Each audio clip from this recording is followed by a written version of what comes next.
Spanish immersion. The waiting part is a little bit hard, but those two said, no, it's awesome. And that other little girl said, now she gets to go to Disney World. It was a day for her. It's not as much fun. This is important. I'm sure I'm a teacher, and I would say it's okay. Today, it's okay to do this. So, thanks for bringing it. How you feeling? Good. I'm good. This is a good thing. Got our second shot. I get my booster shot Friday, so yeah, we're ready to roll. Well done. All right, good job. She's Go get excited him. to see you. Nice to meet you. Go get him. He's ready. Sure. We'll keep walking around. It's awesome. Too many good stories. Right. Sorry.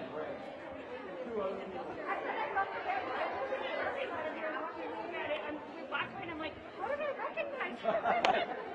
There you go. Thank you. Go get them. Thanks, everybody. Exciting. It is exciting.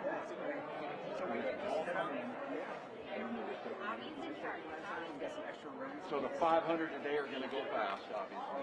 Today, for sure, yeah. And then you're tripling tomorrow. Starting at 1,500. Very well rested. Not really. It could have been worse. I knew.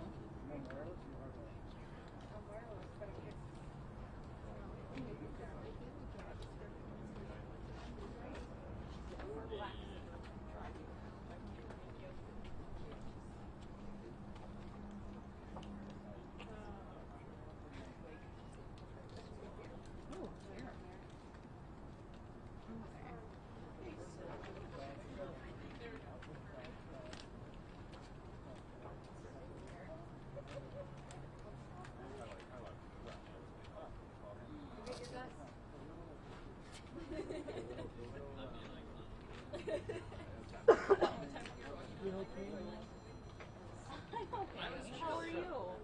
I've been better, but I just kind of day to day it.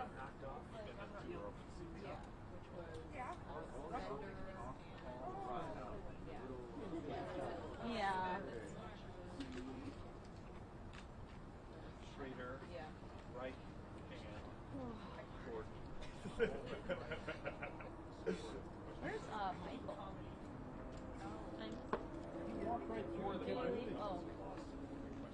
Did you hear anything about they doing one-on-one?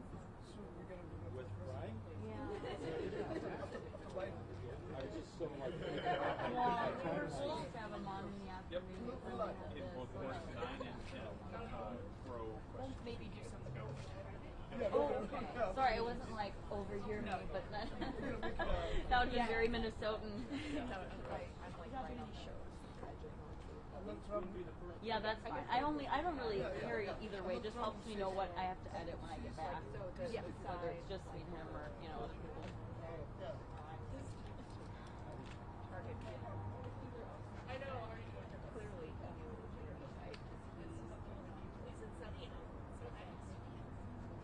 Why is that even recommended? I don't like that. Oh, yeah.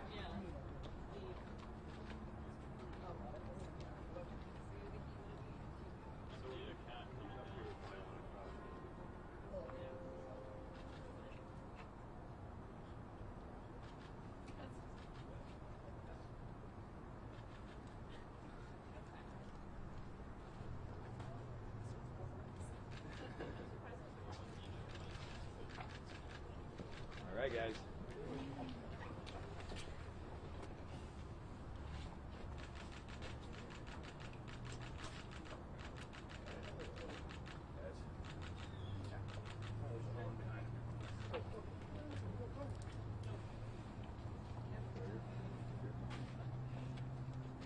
This moment in this election marks a true turning point for our city.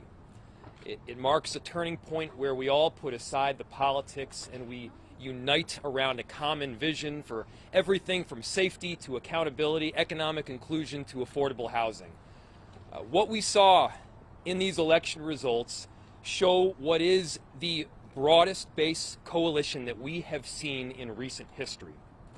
We had support, beautifully diverse support from the entire city, and undoubtedly the backbone of our support came from the North Side, our Black, Somali, and Latino voters. A huge thank you to them because they showed up in droves for us, and it is deeply, deeply appreciated.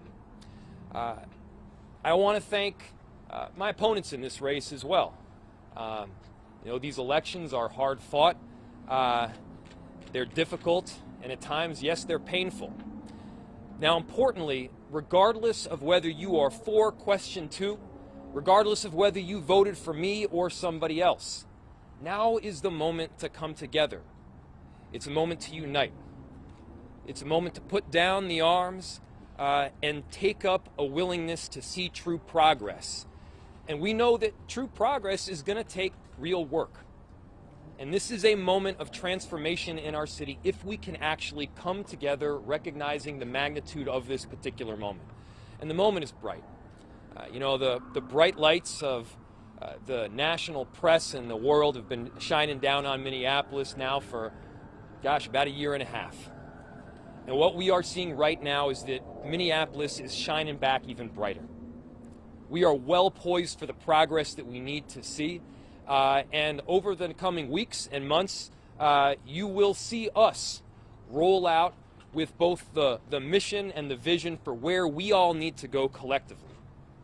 In the area of public safety and police accountability, we've laid out 4 pillars that we said we were going to attack regardless of the outcome of question 2. That is right now very much in the cards. Those 4 pillars are ensuring an integrated approach, bringing all of these different approaches to public safety together so that they're able to work in unison. Number 2, hiring more community-oriented officers, those that have deep-seated connections with the community that they are charged with protecting and serving. Number 3, safety beyond policing. You've heard it throughout the campaign. Every one of the candidates supports safety beyond policing, whether it's social workers or mental health responders.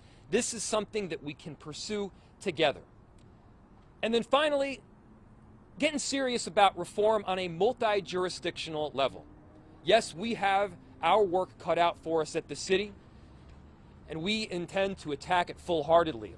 Also, that work needs to happen at the state and federal legislatures, and I'm going to be making sure to call on members of the state and federal legislatures to work with us, partner with us, work with us in good faith to get that really important transformational reform and accountability work done. We do have an opportunity right now as a city, and we need to make sure that every single bit of potential in Minneapolis is realized. Also, I'll note that question 1 passed. And I've said before, I think question 1 was probably the most important thing on that entire ballot.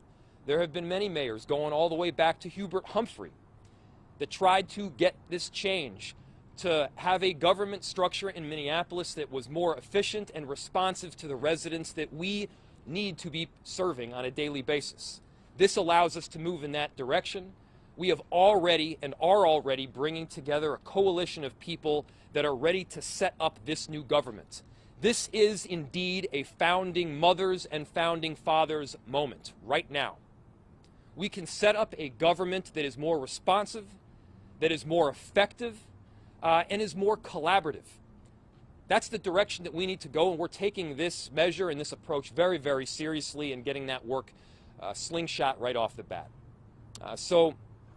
A deep thank you to my campaign team. You all worked tirelessly.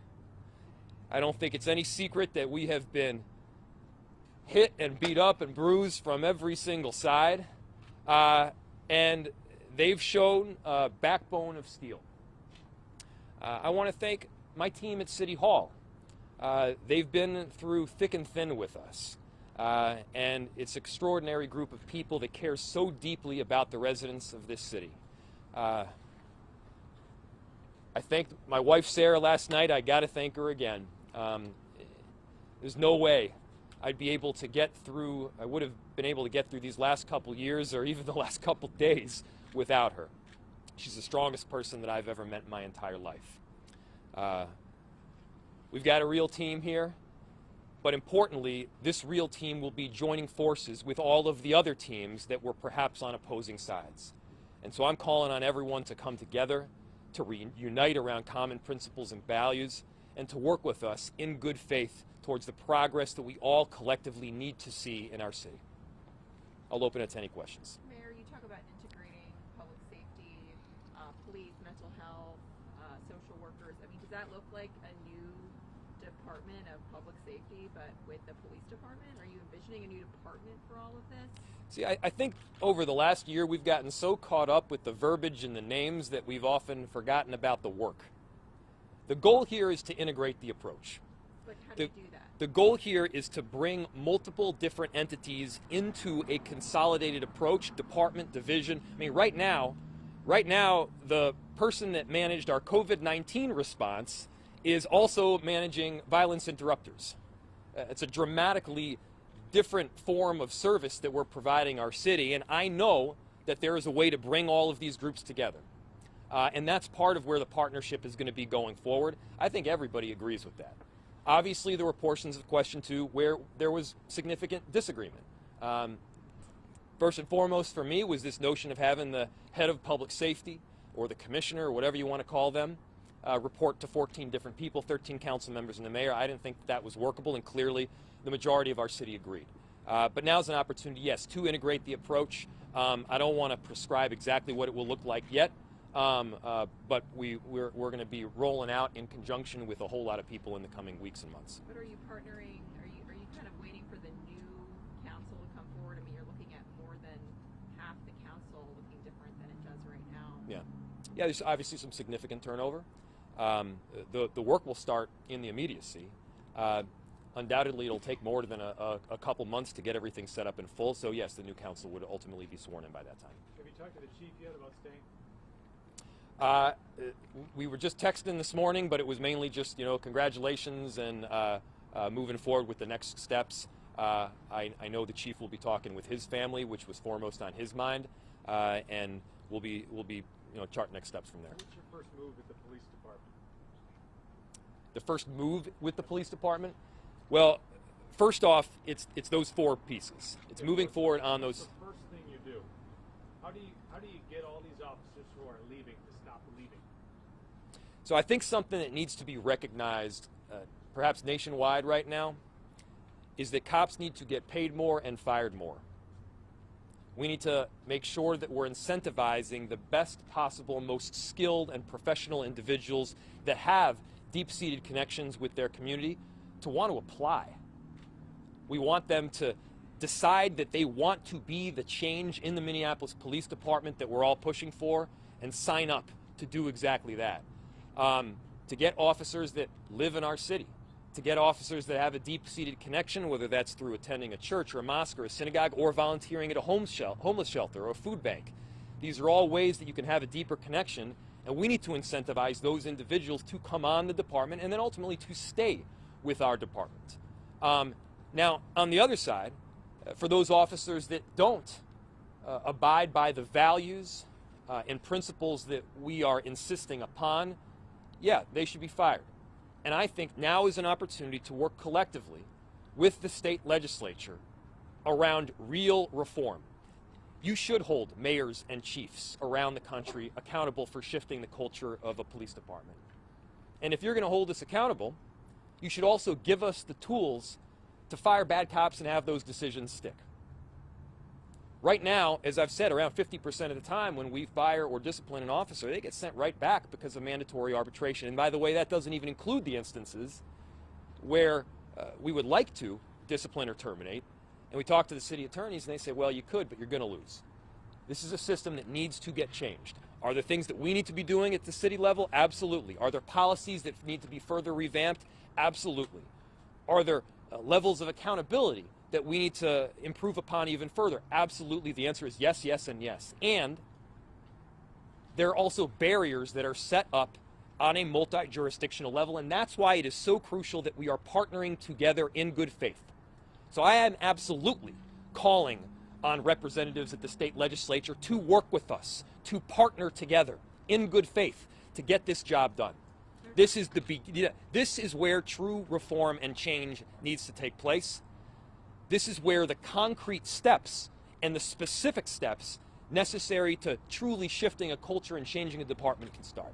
How are you going to instill confidence in those who oppose you? There's a lot of mistrust, so what are you going to do to instill confidence and trust in the camp that opposes you? Well, we're starting right now with this press conference today, in this moment, and calling for unity. Again, let's put aside the less extensive areas where we disagree and pick up the areas where there is full commonality. And let's work together, you know. We're extending our arm and our hand, and we hope that they take the opportunity as well. I think this is a moment where our city can truly come together. I mean, and the results, you know, I mean, obviously there's a difference of opinion. But what we showed is that there is a very strong coalition around the principles that we're pushing for, and we saw that across council races, in the mayor's race, and the ballot questions. I think our city is clear on the direction where we want to go. What's the next big thing we should expect? What is that big thing we should expect next in your reelection? What's next? What's the big thing that we should see when you get, In terms of, so the question is, what is the next big thing that you're going to see, just in general? in general? I think Big thing. one of the most significant changes that is coming down the pike right now for our city, one that I believe is long overdue, is this shift towards a system showing a clear executive in the mayor and a clear legislative body in the council. And you can't really overstate this. This is a founding mothers and founding fathers moment. And it's going to require an all-hands-on-deck approach with people that, yes, I agree with people that I disagree with. And we want all those partners at the table to make sure that we're charting a clear course as to where we can go, how best to set up this government and this new system that will provide for perhaps generations down the road a better and more functional form of government. That is a huge ordeal. It's very important. And we're going to take that level of importance very seriously. Mayor Frey, with that fundamental change in structure of government, what are your biggest priorities moving forward there, other than actually setting it up? What are some of the things that you're going to focus on as that chief executive? And how do you build trust out of that as well? I think there are two overarching areas where we will be working with diligence over the coming months and years. Let me take a step back. The three priorities that I laid out when I entered as mayor are still the three priorities right now. It's still affordable housing. I believe that housing is a right. It's economic inclusion. Ensuring that black and brown communities aren't just at the table but are also key beneficiaries in the process. And it's safety and accountability. Those are not mutually exclusive. They are intrinsically linked. But for this particular moment, I think there are just two. Those two are, one, recovery. Recovery with inclusion. Not just going back to the old normal, but blowing by the old normal and seeing through to true transformation in our city.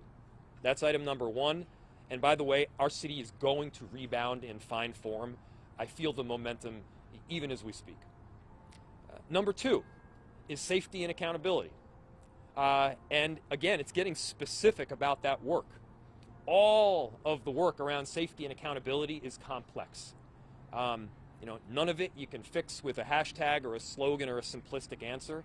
You got to dig in. And we have been, we will even further. And I'm hopeful that we will be able to dig in and going forward in a united fashion. Mayor Frey, can you talk a little bit about your goals moving forward with the new city council as it's made up? A lot of voters have been telling us they describe the relationships as petty among some people at City Hall. The outgoing council president launched an ethics complaint against you. That doesn't give a lot of people in Minneapolis a lot of hope for unity if there can't be unity at City Hall. So what are some of your goals moving forward with the new council? Well, the outgoing council president is just that, outgoing. And moving forward, I believe that there will be a collaborative approach where we're actually working together. Look, anyone that is willing to work with us, even where I disagree, we are willing to do so in good faith. In good faith being the important piece. And I'm very hopeful that with this new council coming in, we will get to that work in a collaborative fashion. And I've talked with many of the new council members that are coming in right now. I